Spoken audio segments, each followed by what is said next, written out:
ir baigās ziepes, jo tava motivācija var nemaz nebūt tavējā. It kā nāk no iekšpuses ar tādu pārliecību. Tur es gribu būt veiksmīgs, es gribu kaut ko sasniegt, varbūt es gribu būt ārsts. Bet bieži vien šī šķietamā motivācija vai vēlme tāda tiekšanās uz kaut ko patiesībā ir pārliecība, kas iegūta bērnībā. No vecākiem, no sabiedrības, no vienaudžiem, no skolotājiem.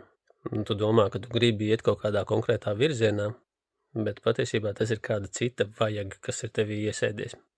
Un šī ir tā motivācija, kas nav motivācija un kas liek sevi izdedzināt. Jo tas nav tas, ko tu patiesībā vēlies.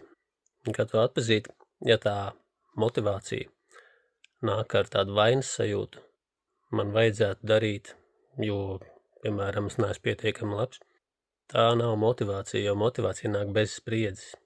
Bet šo motivāciju tu vari atrast vienīgi esot ziņkārīgs. Tā kā bērns.